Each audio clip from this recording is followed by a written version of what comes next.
I'm David Ben Moshe. With me is Chaim Ben Pesach. A while ago, not too long ago, in Tennessee, two white kids that were dating, 21 years old and 23 years old, Channon Christian and Christopher Newsom,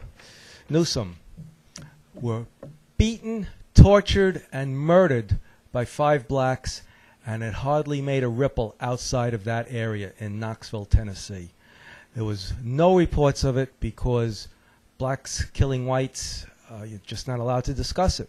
Where was Jesse Jackson and the Reverend Al Sharpton? Why is it now with the Jena in Louisiana, the Jena 6 in Louisiana? Why is it that the Reverend Al Sharpton, and Jesse Jackson are down there for that? Where are they when police are murdered by blacks? Where are they when fellow blacks are murdered by blacks?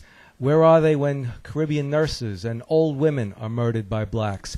Why is it they only come out when it's black on white crime and the blacks go to jail, or white on black crime and they feel the whites are not going to jail fast enough? Or if the evidence proves the white is innocent, that's still not good enough. They still want the whites to go to jail. They want retribution. If not, they'll settle for large contributions to their organizations. Chaim? Well, we discussed the Jena case. I did a program on the Jena case where 6 blacks, this is another case of black violence against whites and black mob violence against whites and the attempt to legitimize black mob violence against whites. That's what all of this is about. They want to say to you that because the color of your skin is white, you are guilty. And they have a right to stomp on you because the color of your skin is white. That is the real message of Barack Hussein Obama and Jesse Jackson and Al Sharpton and the NAACP and all these other organizations. Their objective is to say to you that if you are white, you are guilty. The white kid who was beaten nearly to death in Louisiana had nothing to do with putting up nooses, this prank that some other kids did.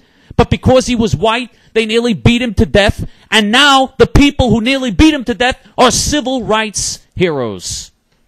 And thousands marched down there. And the media, by the way, is reporting on this. Oh, they feel so empowered by this. They felt so good demonstrating for them. They were screaming, no justice, no peace. No justice, no peace. No justice, no peace. This big 800-pound black woman was screaming on television, no justice, no peace. No justice, no peace. No justice, no peace. I want justice. Oh, yeah. And the media is covering this, and we're all supposed to be supporting as if they're heroes the people who committed this crime. We already did a program on that. But the fact of the matter is that as Rabbi Meir Kahana, Zecher Tzadik Livracha, Hashem Yikom Damo, warned, he said, if you give civil rights to evil people, you're going to lose your rights. You're going to give them civil rights, and you're going to lose your civil rights in the process if you give evil people civil rights. You can't make a civil right out of a moral wrong. And what we have done in this country, we have empowered evil people, cruel people, who believe in mob violence, who believe in violence in every situation.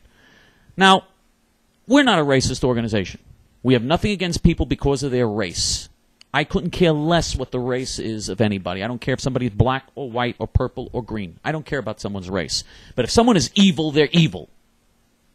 And the vast majority of the black community in this country supports evil people like Barack Hussein Obama, Jesse Jackson, the Congressional Black Caucus, the NAACP, Al Sharpton. 94% of blacks voted for Jesse Jackson when he ran for president. 1 million blacks marched with Louis Farrakhan, the Black Hitler. That is evil. That is evil. And this decision to hate white people, they're determined to hate white people. They look for a reason. They desperately want a reason. They feel empowered. They feel great when they can hate whitey.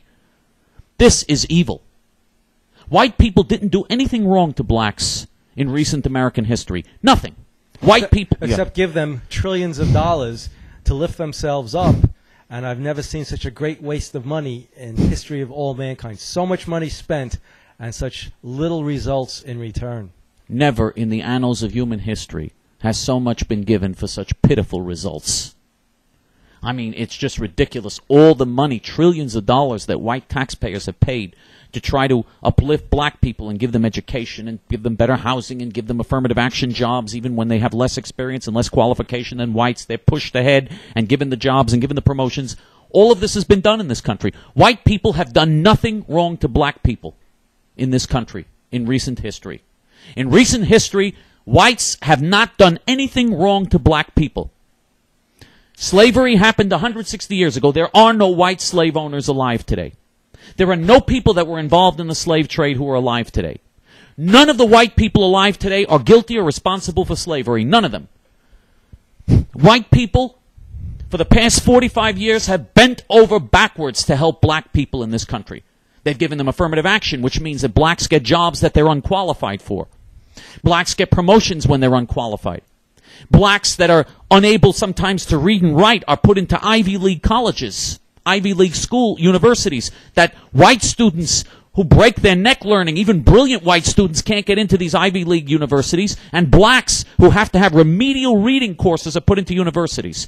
You had remedial reading at Harvard and Yale for blacks. Remedial reading. That means they had a hard time reading basic elementary reading. And they're in Harvard or Yale? Do you know what the Jews in Harvard and Yale were like? They were geniuses.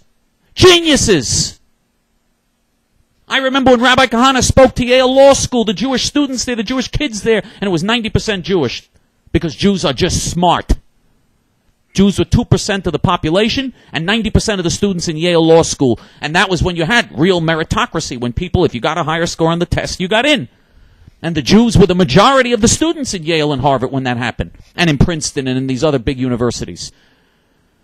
Now that has changed completely. Now Jews and whites and Asians can't get in the same numbers.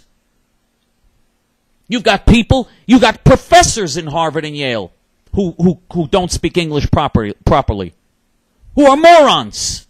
You have black professors in Harvard and Yale who are morons. Morons. A 17 or 16-year-old Jewish kid going into a freshman class in Yale is 10 times as smart as his black professor there.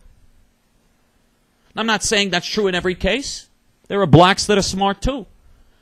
But many of the blacks who have been given these positions because of affirmative action are stupid. I'm not saying all blacks, and I'm not a racist, but many of the blacks that got in are unqualified. That is affirmative action. That's what affirmative action is all about. It is discrimination based on race. White people have done nothing wrong to black people in the past 45 years. If anything, whites are the victims in the past 45 years. Whites are the victims of racial discrimination because of affirmative action.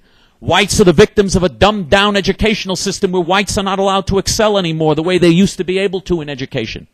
Whites are the victims of innumerable acts of black murder, crime, rape, and other violent crime where blacks are not the only criminals, but they're the majority. The majority of these violent crimes are committed by blacks, according to FBI statistics. The vast majority of murders in this country are committed by black males. Whites are being victimized by this. And other blacks are being victimized by this. I mean, if anything, the past 45 years, the past half century, it's the whites who have been wronged. It's the whites who have been the victims. It's the whites who are losing their country. It's the whites who are being taxed to death. It's the whites who are losing their jobs. It's the whites whose neighborhoods and communities are being destroyed. Just imagine where your taxes would be if we didn't have these people here, if we didn't have all these third world people here. We wouldn't need all these social programs. We wouldn't need all this funding for social programs. Just you look at Hazleton, Pennsylvania, where the mayor refused to increase taxes to fund more social programs because Hispanics were moving in. If they want to move in, they'll have to do with the low taxes they had and the few services they had. Now there's a mayor who should be running for president. The fact is, we're in a lot of trouble in this country, and I'm telling you that if we don't wake up, I believe, by the way, that there are tens of millions of people out there that understand what I'm saying and what we're saying in JTF. We're trying to wake people up before it's too late. You see the address of our organization, that's the address of our forum that you should join. We're trying to wake people up before it's too late. Join with us. Help us. Because if not, this country will not be worth living in anymore, and your life will become a nightmare. And that's no exaggeration. Shalom.